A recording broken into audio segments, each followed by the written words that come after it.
On a night filled with a howling wind, a woman struggles through the pains of labor inside a small, dimly lit room. Two midwives attend to her. One midwife informs the mother that there is another child still inside her, confirming that she is giving birth to twins. The midwife warns the mother that she must not give birth yet. The other midwife is shocked, telling the older woman that her request is absurd and impossible to follow. However, the granny is insistent, believing that even if it seems crazy, the birth must be delayed until the proper moment. She explains the gravity of the situation, stating that these children are destined to command the powerful beings known as demons in the future. As the sun finally rises the next morning, two infants are placed together in a single basket. A man looks down at them, noting that children who divide the very concepts of night and day have finally been brought into the world. 16 years pass, and the world of the village remains isolated and quiet. Deep within the forest, a young man named Yuru observes the sky, noting the perfect trails of what he calls dragon gas lingering in the air.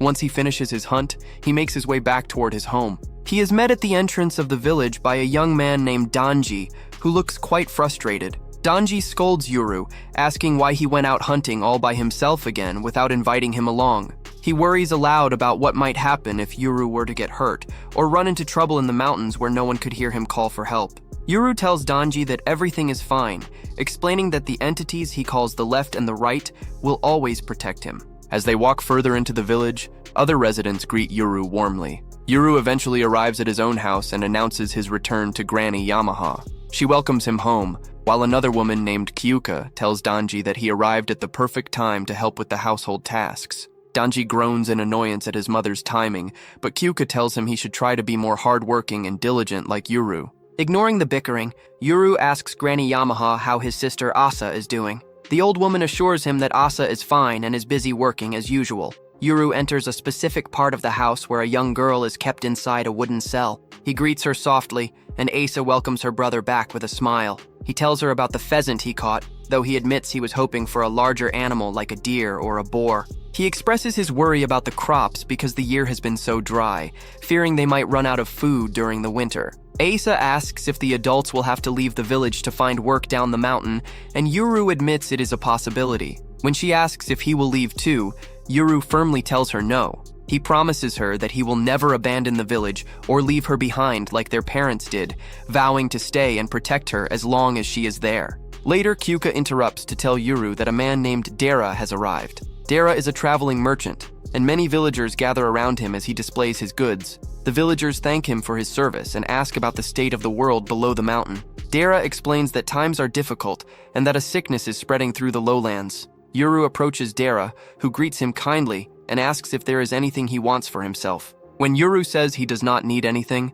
Dara smiles, knowing Yuru is actually looking for something he can give to Asa. Dara hands him a small gift, and Yuru thanks him for the thoughtful gesture. After the merchant leaves, Yuru and Danji work together in the fields. Danji gazes out toward the horizon, expressing how lucky the people who leave the village are. He admits he wishes he could see the outside world for himself. Yuru questions if the world below is really as nice as Danji thinks it is. Danji points out that almost no one ever returns once they leave, which leads him to believe it must be a wonderful place. Yuru disagrees, saying he would be perfectly happy living in the village for the rest of his life. Danji teases him, saying that is only because he has a cute sister to look after. He suggests that Yuru should take Asa and leave the village together, even offering to go with them if they feel nervous. Yuru shuts the idea down, joking that Danji would only be a bad influence on his sister. He reminds Danji that Asa has a very important duty to perform, which is why she stays hidden. Danji complains that he has never even seen her, but Yuru tells him that only specific people are allowed to visit her, and that a clumsy person like Danji will never get the chance. Suddenly, a strange sound echoes through the air.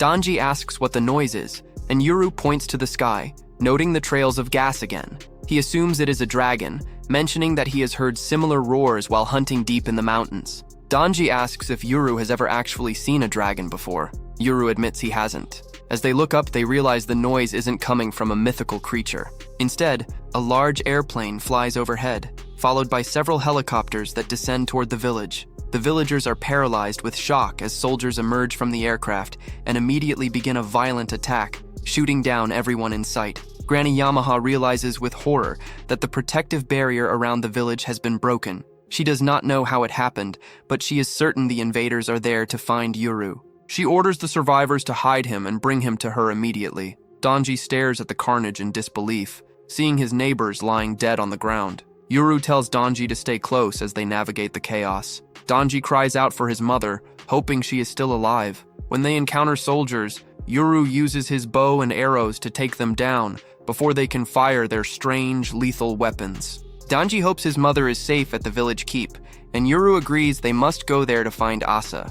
Yuru leads Donji to a pile of rocks and reveals a secret entrance to a shortcut that leads directly to the keep. Donji is surprised he never knew it existed. Yuru mutters to himself that the left and the right will protect them, praying that Asa is safe. Meanwhile, a girl named Gabby moves through the village alongside the soldiers. She has a chillingly cheerful demeanor. Every time she says the word gobble, her unseen power gorily slices people into pieces. She shows no mercy to the adults, though she tells a sobbing child that she does not bite kids. Gabby uses a phone to report that the outer and middle areas of the village are secure and tells the ground forces to move up. However, Dara has already intercepted and killed the soldiers she was trying to reach. Dara makes his own phone call to a woman named Hana, reporting that the situation is bad and the barrier is gone. He asks if she can see the smoke and suggests changing their meeting point. He notes with concern that someone named Asa is already there. In the village keep, an adult woman who also goes by the name Asa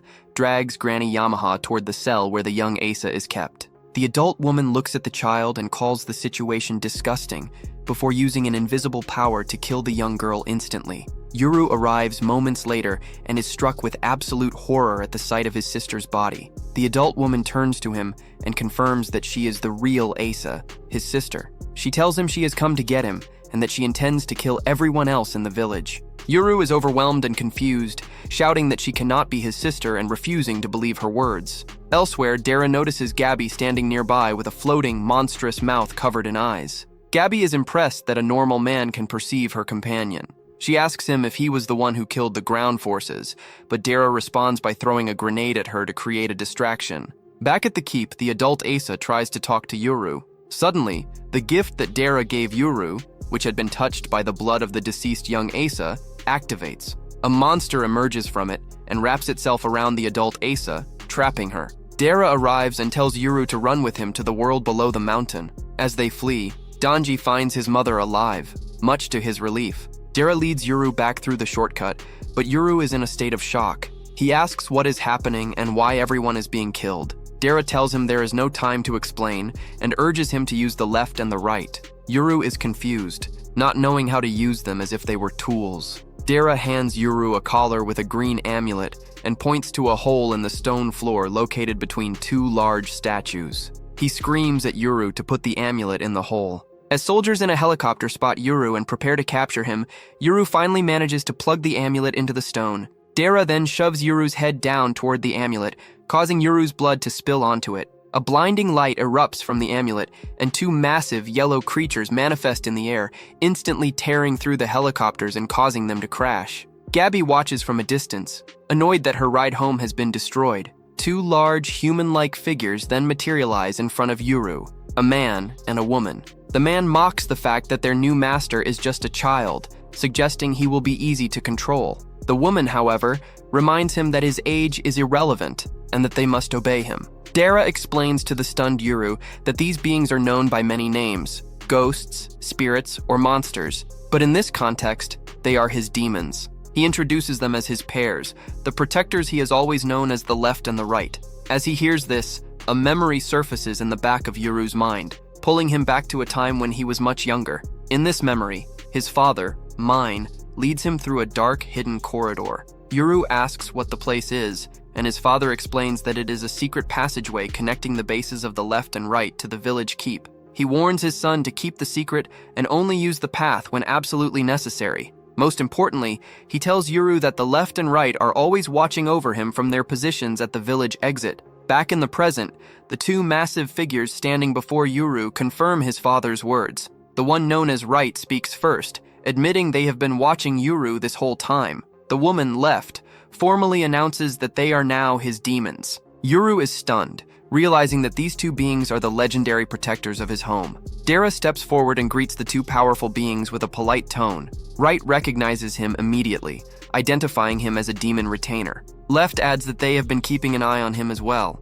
Curious about the metal machines that fell from the sky, Right asks what those birds were. Dara explains that they are vehicles from the modern world below the mountain, but he quickly shifts the conversation to the immediate danger. He tells the demons that there isn't time for small talk because at least two major threats have appeared. He asks for their help in getting Yuru down the mountain safely and quickly. However, the demons do not take orders from Dara. Right bluntly tells him that he is not their master, and Left reiterates that they only obey Yuru. Nearby, Gabby watches the new arrivals with interest. She realizes that these new demons look incredibly strong and wonders if they belong to Dara. Yuru, meanwhile, is horrified by the sight of the creature accompanying Gabby, which he describes as a tooth monster. Gabby realizes Yuru is indeed Asa's brother and invites him to come with her. Yuru asks if her group is responsible for the deaths of the villagers. When Gabby confirms that they are, the atmosphere turns cold. Right tells Yuru to give the word, promising to do whatever he commands. Yuru hesitates, explaining that he views them as the village's guardian deities and feels it is wrong to give them orders. Instead, he makes two specific requests. First, he asks them to find any survivors and take them to a safe place. Second, he declares that Gabby is his opponent and tells the demons not to touch her. Aside from those two things, he tells them they can do as they please. Right is pleased with this arrangement, noting that their new master is very hands-off. Back at the keep, the adult Asa finally breaks free from the monster that was restraining her. She looks at Granny Yamaha and vows that she will never forgive the old woman for what has been done. True to his word, Right begins his mission to save the villagers. He gathers the surviving children into a house, noting that while the invaders showed no mercy to the adults, they at least left the children alone. Suddenly, adult Asa appears before him. Right notices that she can clearly see him and prepares for a fight when she attacks. He remarks on the dangerous nature of her power, but before the battle can escalate, Asa simply turns and leaves without a word. Meanwhile, Gabby is struggling to defend herself against Left, and Yuru manages to land 2 arrows in her. Asa arrives just in time to help her companion, and Gabby thanks her. Yuru draws his bow again, demanding to know who this woman really is. Asa insists once more that she is his sister. Yuru calls her a liar, arguing that his sister is much smaller. Asa explains that she grew more because the world below has better nutrition. Yuru then argues that his sister doesn't have such a harsh glare, but Asa tells him she has been through many hardships that have made her jaded. Right joins the group, sensing the tension. He tells them it isn't right for family members to fight, revealing that Asa's blood smells exactly like Yuru's. He confirms they are truly siblings. Yuru is thrown into a state of total confusion, asking who the Asa in the keep was if this woman is real. Asa reveals the dark truth. The girl in the keep was an imposter. 10 years ago, after their parents fled the village with the real Asa, the elders feared Yuru would eventually follow them. To ensure he stayed, they created a fake sister for him to look after. They knew Yuru was a caring brother who would never leave as long as he thought his sister was still in the village. As she speaks, the imposter Asa in the keep begins to stir and rise again, a hollow shell of a person. Dara suddenly reaches out and grabs the arrow Yuru is about to fire. He suggests that now that they have had their reunion, it is time for Asa and Gabby to leave. Yuru is surprised, but Dara explains that Yuru is the one the invaders want. He points out that they don't know what the real Asa is capable of yet, and that staying will only lead to more death and destruction in the village. Yuru looks at the two women and tells them he will let Gabby go if they promise not to hurt any more villagers. Asa agrees to the terms and prepares to withdraw. As they walk away, Gabby asks why they aren't capturing him. Asa explains that Gabby's wounds are serious and need to be tended to, and she is satisfied just knowing for certain that her brother is alive. Asa begins to cry tears of relief, repeating over and over that her brother is truly alive. As they descend the mountain, Gabby notices the protective barrier around the village is beginning to return. Farther down the mountain, Dara looks back and realizes the village has completely disappeared from sight, tucked away behind the barrier once more. Yuru asks if they can ever go back, but Dara tells him there is no point. Since someone who knew the secret broke the barrier to find him, the village is no longer a safe hiding place. He tells Yuru they must now blend in with the people in the world below. They reach a waiting car where a woman named Hana is parked. She is a fellow demon retainer and is shocked to see that Dara has brought not just a human, but 2 demons with him. Dara apologizes and tells her to get them out of there as quickly as possible. He introduces Yuru as one of the special twins and identifies the left and right. The demons are fascinated by the car, which they describe as a hunk of metal. Hana introduces herself to Yuru, and Dara asks the demons if they sense any other wielders nearby. When they say the area is clear, Dara tells Hana to head toward a crowded area to hide their tracks. Yuru is hesitant to step inside the bizarre contraption. Dara tries to explain what an automobile is, but Hana simplifies it by telling the demons there are horses inside that make it go fast. The demons and Yuru seem to accept this explanation, leaving Dara amazed at how easily they were convinced.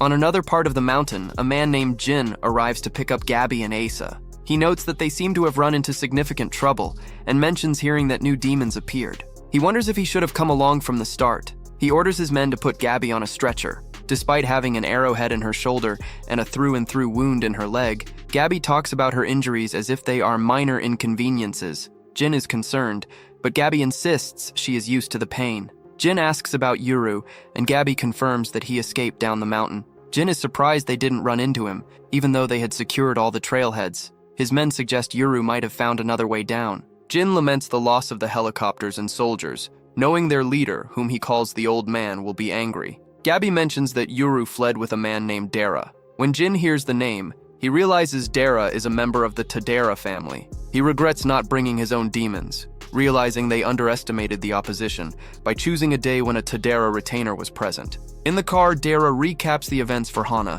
explaining how they released the left and right and took down the enemy forces. Hana is worried when she hears the Kagamori family is involved, knowing they are a dangerous group. Dara realizes he will have to change his appearance and move to a new location now that they know his face. Suddenly, Left senses other demons approaching. Hana panics, thinking they are being followed, but Left tells her not to worry. She explains that the approaching spirits are old friends. A powerful demon known as Oshira appears, riding a flying spirit horse. Oshira greets the Left and Right, asking if they have finally found a new master after 400 years. Right introduces Yuru as one of the twins who divides night and day. Oshira acknowledges that Yuru's path will not be an easy one, and wishes them safe travels. Dara and Hana are awestruck, having never seen a god-tier demon like Oshira in person. As they continue their drive, Hana and Dara explain the different types of demons to Yuru. They describe how humans categorize them as gods, spirits, or combat types. Some, like Oshira, live peacefully with humans, while others bring luck or even encourage crime.